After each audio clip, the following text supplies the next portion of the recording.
Hey, fifth grade. For today's poetry lesson, we're going to be reading the poem called The Fish by Elizabeth Bishop. The Fish by Elizabeth Bishop may well be the most visual poem ever written in the English language. The diction is so rich that we are there with Bishop in a little rented boat, seeing through her eyes as she catches the ultimate one that got away. Follow along with me as I read. The Fish. I caught a tremendous fish and held him beside the boat, half out of water, with my hook fast in the corner of his mouth. He didn't fight. He hadn't fought at all. He hung a grunting weight, battered and venerable, and homely. Here and there his brown skin hung in strips like ancient wallpaper, and its pattern of darker brown was like wallpaper, shapes like full-blown roses, stained and lost through age.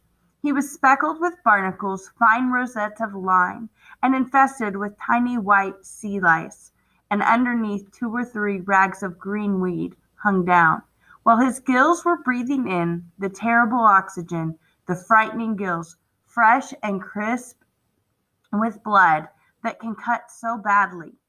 I thought of the coarse white flesh packed in like feathers, the big bones and the little bones, the dramatic reds and blacks of his shiny entrails, and the pink swim bladder, like a big peony.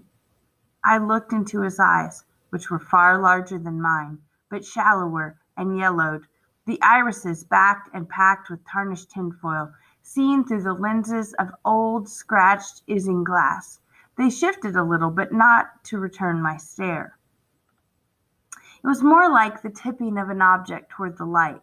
I admired his sullen face, the mechanism of his jaw, and then I saw that from his lower lip, if you could call it a lip, grim, wet, and weapon-like, hung 5 old pieces of fish line, or 4, and a wire leader, with the swivel still attached, with all their 5 big hooks grown firmly in his mouth, a green line frayed at the end where he broke it, 2 heavier lines, and a fine black thread, still crimped from the strain and snap when it broke and he got away, like metals with their ribbons, frayed and wavering, a 5-haired beard of wisdom, trailing from his aching jaw. I stared, and victory filled up the little rented boat, from the pool of bilge, where oil had spread a rainbow around the rusted engine, to the bailer rusted orange, the sun-cracked thwarts, the oarlocks on their strings, the gunwales, until everything was rainbow, rainbow, rainbow. And I let the fish go. All right, so before we talk about what you're going to be going back into this poem for, I just want to point out a few things. So this poem actually starts in the moment. She doesn't set up this experience like what she did before or how she rented the boat or why she was even there or where she was. She just started inside the experience with I caught a tremendous fish. If you think back, we've had many lessons on this very thing. Leads begin inside. So you can see that she's following that advice as well. And the other thing I wanted to talk to you about was this word right here, venerable. This word means someone or something worthy of respect because of its or their age. And then homely, I wanted to make sure you guys knew that this means ugly, not attractive. Okay, so it's a kinder way to say ugly. And then I also wanted to point out, we've been talking about figurative language, so I wanted to point out some similes. His brown skin hung in strips like ancient wallpaper. So she is comparing his skin to strips of ancient wallpaper. And then its patterns of darker brown was like wallpaper, shapes like full-blown roses, stained and lost through age. That's another simile.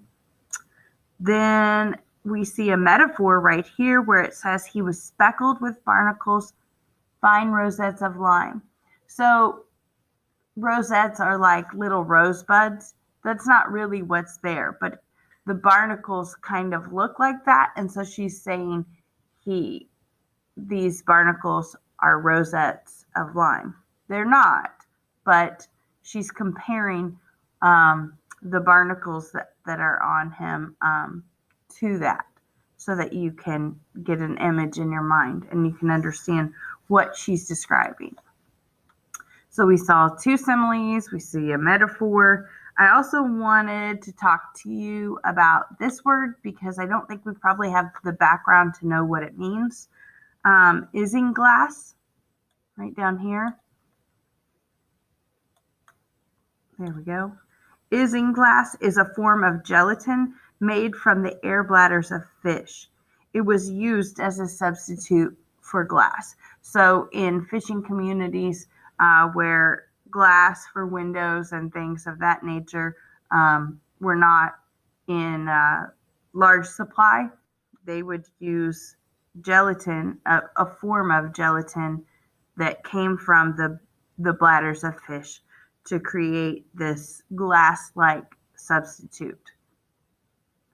And then I want to talk about this group of lines right here, where it says, hung 5 old pieces of fish line, or 4, and a wire leader with the swivel still attached, with all their 5 big hooks grown firmly in his mouth.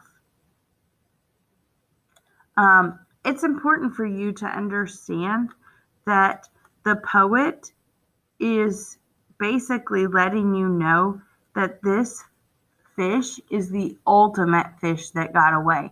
This detail here lets you know that this fish has been caught but not landed 5 times before now. So, as I said before, this poem is extremely visual. There are so many details. So that's what I'm going to be asking you to do, to go back in and add a comment, add actually 2 comments on lines that you can see because of the way that the poet describes this experience. So when you go back in and you highlight these lines, please don't comment, I can see this. Please be more specific. Be as specific as you possibly can what that description allows your mind's eye to see. And then the last comment, so you're making 3. 2 on details that allow you to see, and you're describing what you can see. And then 1 comment on why you think she let this fish go. Why did the poet let the fish go? And this is your opinion, this is your thinking. So let me know if you have any questions or you need any help with this. I can't wait to see what you guys go in and find. I love and miss you. Bye.